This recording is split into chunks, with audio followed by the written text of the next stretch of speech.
شین بیگ وسره لګا نه زمونږ دا بیگ وسره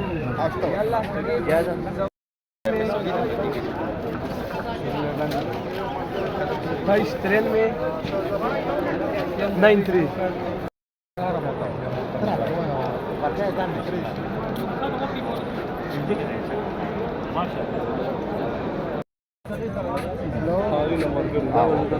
خدا به تاسو د جاز کې ورکوي هغه سره هغه هر یو شی شین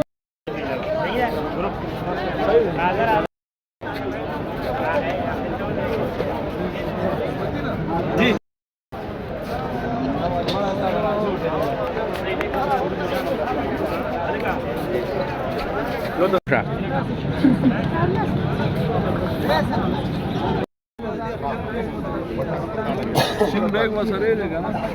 زمونږ دا بیگ وسره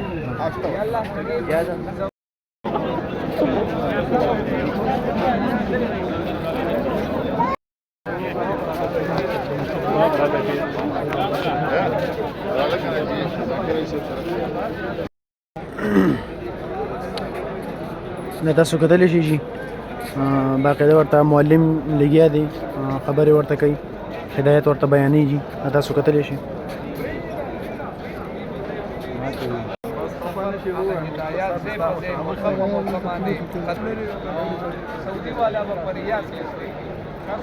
عاقبة للمتقين الصلاة والسلام على رسوله محمد وآله وأصحابه أجمعين یا الله کریم زمونږ د دې ګروپ مرګري که موږ سره ګروپ کې روان دي که زمونږ د ګروپ نه علاوه مرګري دي خو چې د مبارک سفر ل روان دي یا الله د دې دا سفر آسان په خیر او عافیت سعودي کې دی یا الله زمونږ د خدمت په خپل دربار عالی کې قبول او منظور کې یا الله کریم موږ له صحیح معنو سره د خدمت توفیق را نصیب کړي وصلی الله تعالی علی خیر خلقه محمد و آله و اصحابه اجمعین برحمتک. السلام علیکم دا زمونږ مرګري اجیان صاحبان احرامونه تړي دا دې لګیا دي ماشاءالله ټول احرامونه لګي تړي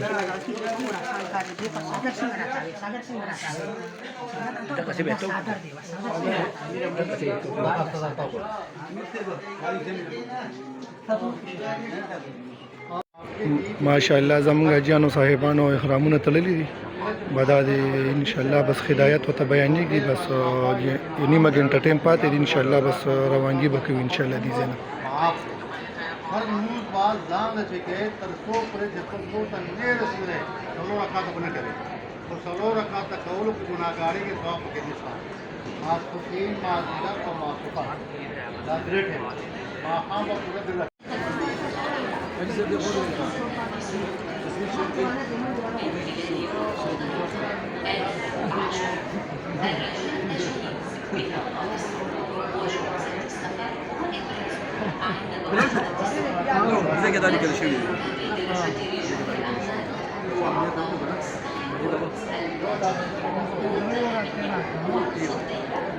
السلام علیکم بدا د بورډینګ شروع شو دا د زمونږ جیان صاحبان ټول د په قطار کې ولاړ دي بس بورډینګ شروع دي ان شاء الله بس جاست خيجو صحیح دی جی. السلام علیکم ورحمت الله خجی الحمدلله زمونږ حاجیان صاحبان هم دا د احرامونو تړلي دي او ناست ان شاء الله انتظار کیو الله پاک دې زموږ سفر له خیره کړي ټول الحمدلله دا دي روغ جوړ دي او برابر ناست دي خیره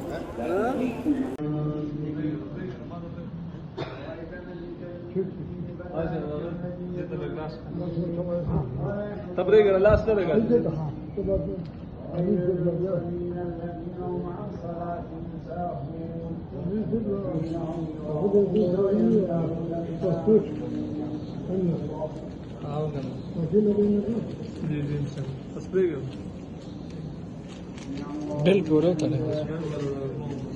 حجی الحمدلله زمون حاجیان صاحبانم جاس طرف ته روان شول د خیره د ریاض ایرپورټ نه جدید روانګي شروع شول د خیره. السلام علیکم ورحمت الله حجی الحمدلله دا زمون حاجیان صاحبان جدید ایرپورټ ته رسیدل او لینډینګ خپ خیر او عافیت سره وشول ان شاء الله دلته نو سامان کلی کو او بیا په بس کې د خیره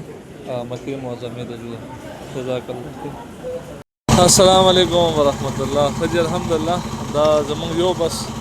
رسیدلو دا زمونږ هوټل دی مخامخ سیف المجد دا زمونږ الحمدلله حاجیان صاحبان لګیا دي خپل سامان راکوزوي د خیره راورسېدل انشاءالله به څوک به له کمرې ورکړو دا اوبه ورکړه سلمان حاجي صاحب له اوبه ورکړه کجورې مولا ورکړه چې څوک کجورې دغه کوي دا الحمدلله جی کسان نور رسېدل زمونږ اوبه او کجورو د هغې اکرام لګیا دی شروع دی جی